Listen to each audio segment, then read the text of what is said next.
ஆதியாகமத்துல 32, 33, அப்போஸ்தலர் 17ஆம் அதிகாரம். இந்த 3 அதிகாரங்களையுமே நம்ம பார்க்கும்போது 2 குரூப் ஆஃப் பீப்புளை வந்து நம்ம பார்க்க முடியும். என்னன்னா, ஆண்டவரை அதிகமா நேசிக்கிற ஒரு கூட்டம், ஆண்டவருக்கு அப்படியே விரோதமா இருக்கிற ஒரு கூட்டம். இந்த ஆண்டவருக்கு அப்படியே விரோதமா இருக்கிற கூட்டம் வந்து ஆண்டவருடைய பிள்ளைகளை நொறுக்கவும், உடைக்கவும், அவர்களை அழிக்கவும் எதிர்கொண்டு வருகிறதையும் நம்ம பார்க்க முடியும். ஆண்டவருடைய பிள்ளைகள் அதுல இருந்து எவ்வளவு ஞானமா எஸ்கேப் ஆகுறாங்க, எப்படி வந்து தேவனோடு அவங்க வந்து கனெக்டட் ஆகி இந்த இவர்களுக்கு விரோதமாய் வருகிற ஆவிக்குரிய காரியங்கள்ல விரோதமாய் வருகிற எல்லாரும் எப்படி மேற்கொள்ளுகிறார்கள் அப்படின்றத பார்க்க முடியுது. ரொம்ப எவ்வளவு அருமையா இருக்கு பாருங்களேன். இந்த ஆதியாகமம் 32, 33ல நம்ம பார்க்கும்போது அதுல முக்கியமான ஒரு விஷயம் என்னன்னா, யாக்கோபு பிரயாணம் பண்ணுகையில் தேவதூதர்கள் அவனை சந்தித்தார்கள்னு 32ஆம் வசனத்துல அதிகாரத்துல 1ஆம் வசனத்துல வருது. ஏன் தேவதூதர்கள் வந்து சந்திக்கணும் அப்படின்னா, 31ஆம் அதிகாரம் கடைசியில பாத்தீங்கன்னா, பின்பு யாக்கோபு மலையின் மேல் பலியிட்டு அப்படின்னு வருது. சோ மலையின் மேல் போய் ஆபிரகாமின் தேவனும் ஈசாக்கின் தேவனும் யாக்கோபின் தேவனுமானவருக்கு ஆணையிட்டு, நான் இப்படிலாம் செய்வேன் ஆண்டவரேன்னு சொல்லி ஆணையிட்டு பலியிட்டுட்டு தான் அதுக்கடுத்து அவருடைய அந்த நாளையே தொடங்குறார். அவர் அந்த தன்னுடைய பிரயாணத்தை தொடங்குறார். சோ கர்த்தரை முதலாவதாக வைக்கும் போது ஆண்டவர் சொல்றாரு, முதலாவது தேவனுடைய ராஜ்யத்தையும் அவருடைய நீதியையும் தேடுங்கள், அப்பொழுது இவைகள் எல்லாம் உங்களுக்கு கூட கொடுக்கப்படும்னு. அப்ப யாக்கோபு இதுல நமக்கு ஒரு நல்ல முன்மாதிரி. எங்க பார்த்தாலும் பலிபீடத்தை அவர் பாட்டு கட்டி உடனே பலியிட்டு அந்த தூணுக்கு அபிஷேகம் செஞ்சு அது எல்லாத்தையும் செய்கிறத நம்ம பார்க்கிறோம். இன்னைக்கு நம்ம நினைச்சோம்னா உடனே அப்படியே ஒரு சின்ன முக்காடு போட்டுட்டு அது கூட போடுறோமா இல்லையா, நினைச்ச உடனே நம்ம ப்ரேயர் பண்ணுவோம். ப்ரேயர் பண்ண உடனே ஆண்டவருடைய பிரசன்னத்தை நம்மளால உணர முடியுது.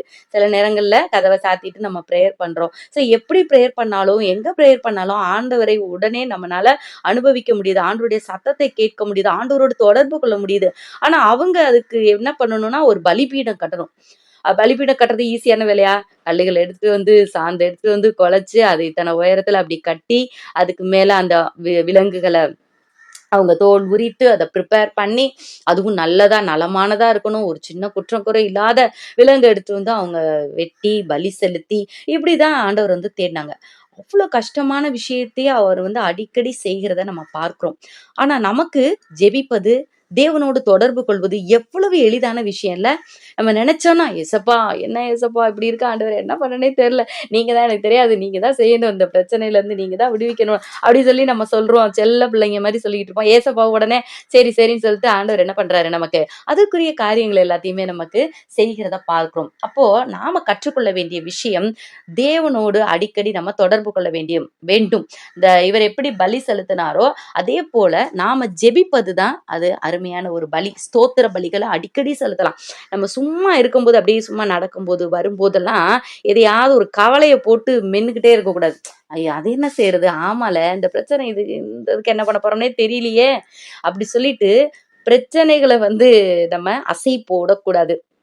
இப்போ ஒரு மிக்ஸி ஜார் இருக்கு, அதுல வந்து என்ன பண்றோம்னா சில விஷயங்கள், இப்போ மல்லிகைப்பூனே வச்சுக்கோங்களேன், அதை போட்டு அரைச்சிங்கன்னா அப்படி திறக்கும் போது மல்லிகைப்பூ வாசனை தான் இருக்கும்.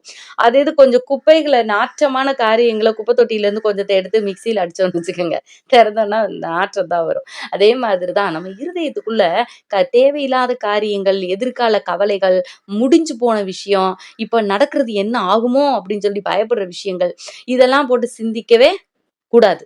இதெல்லாம் வந்து கர்த்தருக்கு பிரியமில்லாத காரியங்கள். சோ நம்ம என்ன செய்யணும்னா, ஆண்டவரை துதித்து ஆண்டவரோட நல்ல ஒரு ஐக்கியம் கொண்ட ஒரு வாழ்க்கையில வந்து நம்ம வாழணும். இப்ப நம்ம பார்த்தோம்னா, இங்க ஏசா வந்து வர்றாரு.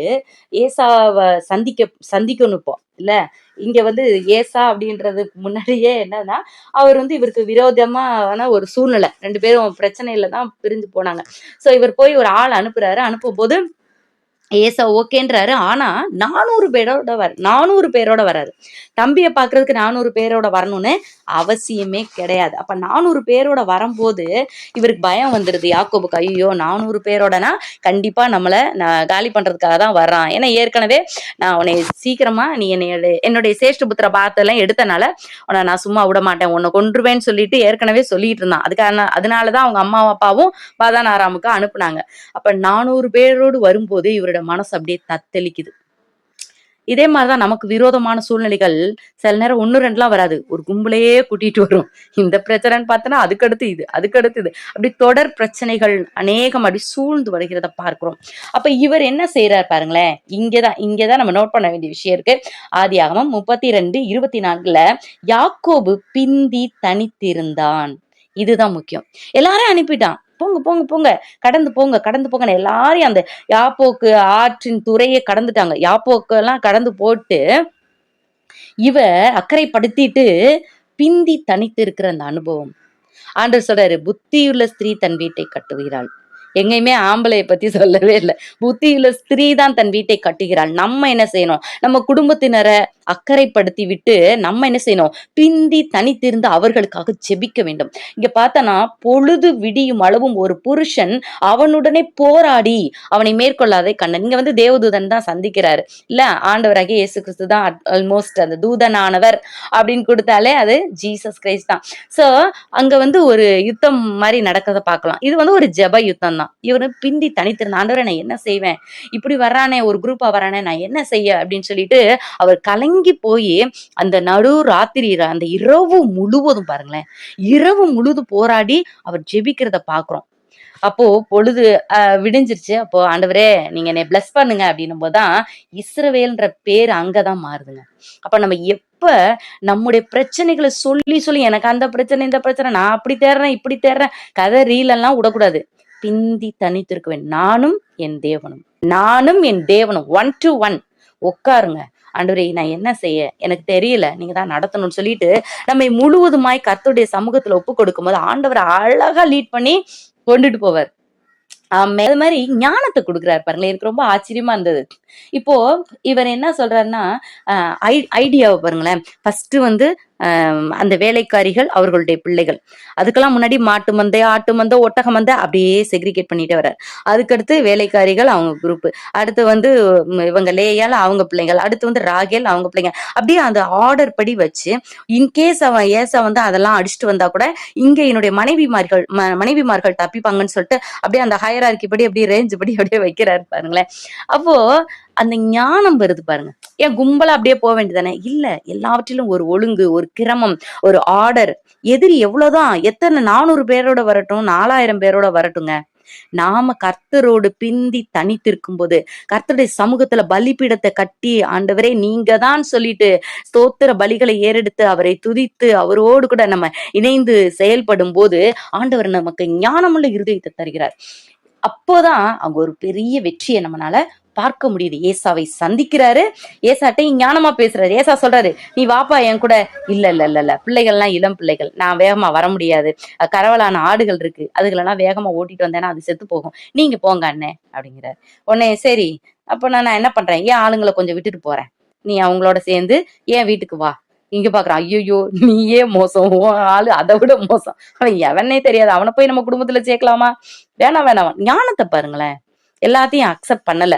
இல்லைண்ணே நீங்க போங்க நான் வர்றேன், வேணாண்ணே எதுக்கு ஆளுங்கன்னு சொல்லிட்டு ஞானமாய் அதை மறுக்கக்கூடிய ஒரு காரியத்தை எல்லாத்தையும் நம்ம பார்க்கிறோம். அதுக்கடுத்து அவர் போயிட்டு அங்கேயும் போய் அந்த 33ஆம் அதிகாரம் 20ஆம் வசனத்துல பாத்தீங்கன்னா அங்கே ஒரு பலிபீடத்தை கட்டி அதற்கு ஏல் எலோகே இஸ்ரவேல் என்று பேரிட்டான். இப்படியாக அவர் வந்து தேவனோட ஐக்கியத்துல இருக்கிறத பார்க்கலாம். இதே மாதிரி ஞானமுள்ள பவுலையாவையும் நம்மளால பார்க்க முடியுது. அவர் அந்த ஊர்ல பாக்குறாரு, பார்த்தோம்னா அவர் ஏற்கனவே அடிச்சு துரத்தி தான் அனுப்பி விடுறாங்க. தேவ பக்தி உள்ளவர்கள் ஒரு பக்கமாகவும் தேவ பக்தி இல்லாதவர்கள் முக்கியமானவங்களை எழுப்பி விட்டு அடிச்சு இதெல்லாம் பண்றாங்க. ஆனாலும் கூட தன்னுடைய தேவ பக்தியை விட்டு அவரு விலகவே இல்லை. ஞானம் உள்ளவரா செயல்படுறாரு, தேவனோட ஐக்கியம் உள்ளவரா இருக்கிறாரு, நல்ல ஒரு தொடர்புல உள்ளவரா இருக்கிறார்.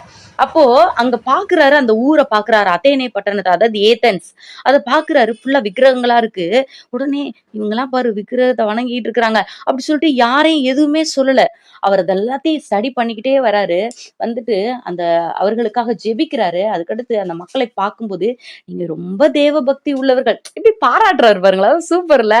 இல்லைன்னா நமக்கெல்லாம் வந்து நீ என்ன உண்மையான தேவனை வணங்குறத விட்டுட்டு என்னமா பண்ணிக்கிட்டு இருக்கிற, நீ கொஞ்சமாவது புத்தி இல்லையா, நீ யோசித்து பாரு அப்படிலாம் நம்ம சொல்லுவோம். ஆனா அவர் எப்படி சொல்றாரு பாருங்களேன், நீங்க ரொம்ப தேவதா பக்தி உள்ளவர்களா இருக்கிறீங்க, நீங்க ரொம்ப சிறப்பான காரியத்தை செய்றீங்க அப்படி இப்படின்னு சொல்லிட்டு அவங்கள நல்லா பாராட்டிட்டு அதுக்கடுத்து தன்னுடைய காரியங்களை சொல்றாரு. நீங்க வந்து இப்படி கைகள்லாம் கோயில் கட்டி சூப்பரா பண்றீங்க. ஆனாலும், இதுல வந்து கர்த்தர் வாசம் பண்ண மாட்டார். வானத்தையும் பூமியும் படைத்த கடவுள், நீங்க வச்சிருக்கிற முதுக்கான ஒரு ரூம், இதுதான் கோயில்னு வச்சீங்கன்னா, அதுக்குள்ள வந்து உட்கார்ந்திருப்பாரா என்ன? அப்படி கிடையாது. அப்படின்னு சொல்லிட்டு, அவர் கர்த்தரை குறித்து சொல்லுகிறார். எல்லாவற்றையும் செய்த தேவன், அவர் வந்து நீங்க வந்து தொழுது கொள்ள வேண்டும். அவருக்குள்ள தான் நம்ம இருக்கிறோம். அவர் நமக்கு தூரமானவர் அல்ல. நீ நினைக்கிற மாரி ஒரு வடிவத்துல தான் அவர செஞ்சு வைக்கணும்னு அவசியமே கிடையாது. அப்படின்னு சொல்லிட்டு, அவர் ஆண்டவருடைய மரணம், உயிர்த்தெழுதல், அவர் எதற்காக உலகத்துல வந்தார்ன்னு சொல்லிட்டு எல்லா காரியங்களையுமே அவர் அழகா சொல்லுகிறத நம்ம இங்க பார்க்கிறோம். அது மாதிரி அவர் வந்து அவங்கள பாராட்டிட்டு இந்த காரியங்கள் எல்லாத்தையும் சொல்லும்போது அது அவங்க மனதுக்குள்ள ஏற்றுக்கொள்ளக்கூடியதாக இருக்கிறது. அது மாதிரி அவர் என்ன சொல்றாருன்னா, அவர் என்ன பண்றாருன்னா, அவரை எவ்வளவுதான் துவம்சம் பண்ணா கூட சந்தை வெளிகள்ல எதிர்படுறவங்க, அந்த ஆத்தும பாரத பாருங்களேன். சந்தை வெளிகள்ல எதிர்படுறவங்க, ஊருக்குள்ள இருக்கிறவங்க, ஒவ்வொருத்தர்கிட்டயும் ஆண்டவர தினந்தோறும் சொல்லிக்கிட்டே இருக்கிறத நம்ம பார்க்கிறோம். சோ நாமும் கூட நம்ம ரொம்ப ஊர் ஊரா போய் ஆண்டவர பத்தி சொல்ல முடிஞ்சா நல்லது. அப்படி இல்லன்னா கூட நமக்கு எதிர்படுறவங்கள்ட்ட அத அட்லீஸ்ட் நம்ம பார்க்கிற மனிதர்கள், இந்த கீரைக்காரக்கா, பால்காரண்ண அப்படி இப்படின்னு சொல்லிட்டு, அப்படிப்பட்ட நம்ம எதிர்பார்க்கிறவர்களிடத்திலாவது நம்ம ஆண்டவர பத்தி சொல்ல வேண்டியது அவசியமான காரியமாக இருக்கும். வேதமும் ஜெபமும் 2 கண்ணு மாரி.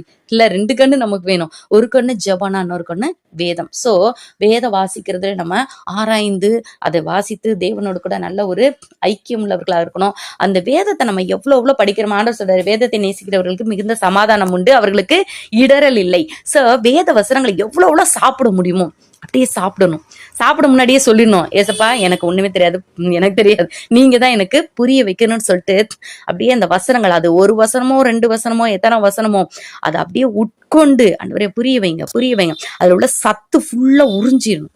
அப்போ நம்ம என்ன பண்ணணும், அதிகமாக நம்ம வாசிக்க ஒரு இது நமக்கு வரவே இல்லைன்னா, ஒரு நாள்ல உட்கார்ந்து பைபிள் படிக்கிறோம்னா, இன்னைக்கு இதை என்கிட்ட பேசினார் கர்த்தர்ன்னு சொல்லிட்டு அந்த முழு உறுதி வர்ற வரைக்கும் எந்திரிக்க கூடாது.